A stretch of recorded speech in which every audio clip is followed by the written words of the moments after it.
Hello YouTube. Today I will be reviewing the 2011 Kindle. This is 2011 Kindle. This is the newer one. Now let's first do the opening, what you can see, everything that looks nice from the outside. Firstly, you've got a nice little keypad, quite good actually. It's a bit hard though, you've got to hold it down. It's not exactly like, I don't know, iPad keypad. It's not, you've got to hold it down. It's not like a laptop. You can't just type really quickly like some of you guys can. You've got to be quite slow. So you have the menu, home. Here you have the on-off switch. You also have an audio jack, and you have volume.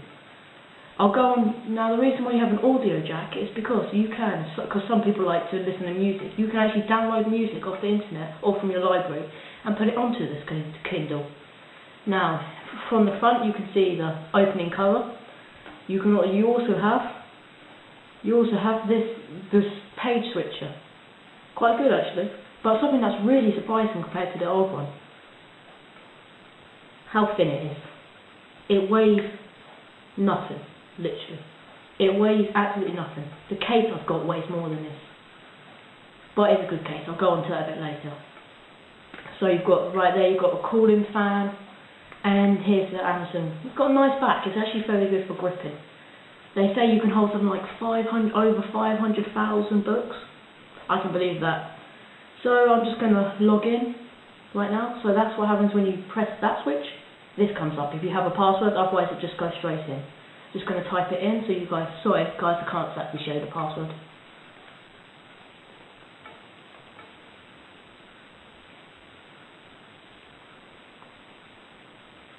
So here is what you see at the beginning. At the top you will see I have folders, and you can create folders very quickly and very easily. That's very, very useful. See, I've got one for finished books and I've got one for samples, because you can download samples off the internet, which is almost just a certain bit of the book, mainly the front chapter. So you can have a look and see if you like the book, see if you like the way he or she writes it. Pretty good. And then you've got all your books. Now I'm just going to click on Oliver Twist. Hard book, nice book to read it is, I quite like it. Now here's the great things about this. If you look, you can actually go down. Let's say you don't know how to say, let's just do a mall. If it has it, town. See, look, you just bring the cursor down and you can select just before town, and there's a built-in dictionary which you download. And it tells you the meaning of it and how to pronounce it, which is very useful because sometimes you don't know what a word is. So that could be extremely useful. That's how you change pages. So even if you're right or left-handed, it's very easy. I'm personally right-handed. And if you want to leave, you just press home. Now, right now you've got you've got the wireless, the search. When you press menu, you have all of these functions: search, few downloaded icons, shopping, Kindle store. Right now this is the 3G one, and it's going off Wi-Fi, my house Wi-Fi, but the 3G network is free. You just have to pay £20 more, which is very good. Because I mean the Kindle costs, the iPad costs something like £100 or £200 more just to have 3G, and you have to pay per month for the 3G network. Kindle, free. And all you've got to pay is £20 extra. So you press shopping, Kindle store.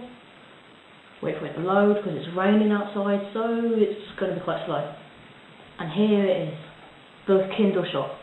Right now you can click on books, newspapers, magazines, recommended for you, and the Kindle post. So newspapers, no that's books, sorry. So you open up the books, and you get a categories of what you like, how to do, stuff like that, just the basic. Then, or if you really want to, you can download magazines and newspapers. Now, I will tell you now, it's not like the iPad where the magazine's in wonderful colour. This is just black and white, and it's designed to be like this to save battery. Okay? They say this Kindle right here can last without any of the features added on, just normal use, can last a whole month from a full charge. Personally, I don't think that can last, but I can personally make it last about 3 weeks of quite a lot of reading. and I think it's very good. Personally, I think it's really, really good, brilliant. It's very well designed. It doesn't. It's virtually impossible to read in the dark.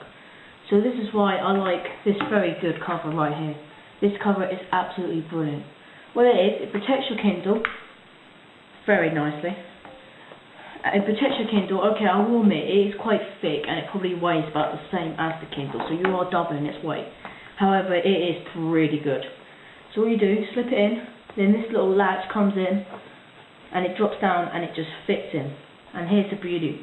So you like that, it almost reminds you of a reading book. And the light comes on whenever you use it, whenever it's turned on. So useful, unbelievably useful. So you just pop it back in. Then you've got your Amazon. The covers, okay, it does look quite thick, I will admit. It does add weight to it. But it gives it almost a protection style. It actually feels like the right weight, like a medium-sized book. You know what I mean. So you open it up. So let's just turn it off. So if it's turned on, you just got to press that. Normally it would open and a light comes on and this illuminates the whole thing. So I'm just going to take the cover off, pull that down, this just slides out and I'm going to throw it over there. I personally think the Kindle's a great buy. I think it's really cheap compared to what you get. Get a really great, the books are so much cheaper. Most of my books tend to be half the price they should be, just because they're on a Kindle. So useful. I think it's really great technology on it, very light, and also the best bit, it's very cheap, very worth the money, and I highly recommend you get it. Thank you, and goodbye.